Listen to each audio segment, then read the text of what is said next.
You're watching Slate Mix Tips, presented by the Music Technology program at Capital University.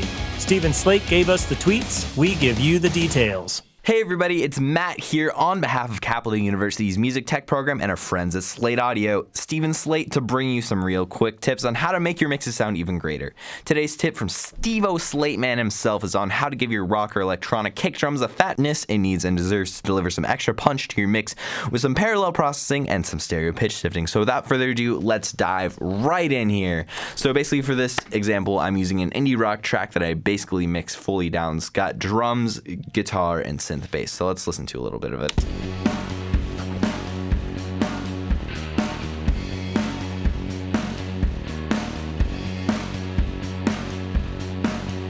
So yeah, that's basically what we got here. As you can see, we do have two kick tracks that both have a lot of compression and EQ and even an enhancer, but even with all that, it's really hard for these to even stand out all the way.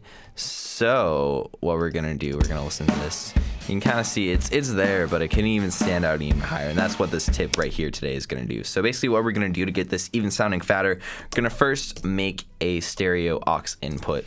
Gonna put it in right here. We're gonna send it to bus 5 and 6. That's just an empty output that I put in here. Both the kick tracks are just sending at 0 dB. This is just a separate little thing we're doing as an aux track to do a little parallel processing here. There's a lot like New York style compression, except instead of compression, we're gonna put on a pitch shifter right here. This is pitch 2 right here. This is not a good pitch shifter, let me tell you. It's a stock plugin here in Pro Tools, and it's really, you have to be really careful with it, especially with doing very important transient things like drums, because they do tend, instead of pitch, they also add a little delay and can throw everything out of time. So when you're using it, you really have to make sure to be careful, and I would almost always put it as a parallel processing type thing.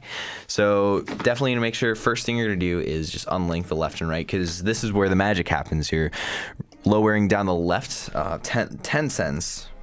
It's not really that much, but it's enough that shows. Then you're going to raise the right side up 10 cents. So you have some difference here. It's going to be enough, and we're going to check it out. So we're going to start out nice and low, and we're going to mix it in subtly here. Another thing, too, is because this is a very low frequency thing, and because this is a stereo track, we want to make sure that these are panned more towards the center. A lot narrower, just because it's really bad to have low frequency waves going all the way at the wide end to your mix. It's just not good, let me tell you. So now that we got that set up, we're just going to mix it in subtly here.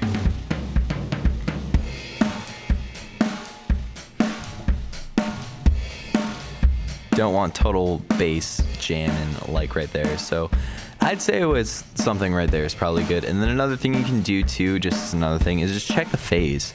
Just flipping around and just seeing what works. Maybe something is out of phase, you don't really know. You can just do this as a nice little thing to just trial and error around A/B comparison. It turns out I kind of seem to like that, so we're gonna leave that in and see how it sounds. And literally, that's all it is. It's that simple.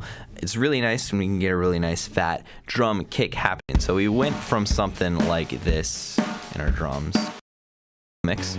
So we went from something like this, and we just added a little extra punch here to go to something like this.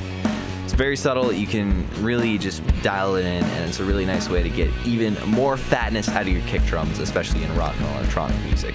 So thanks again for tuning into this quick tip. I hope this demonstration has helped you better understand this tweet by Steven Slate. I'm Matt McCroskey, and you've been watching Slate Mix Tips presented by the Music Technology program here at Capital University. Thanks for watching.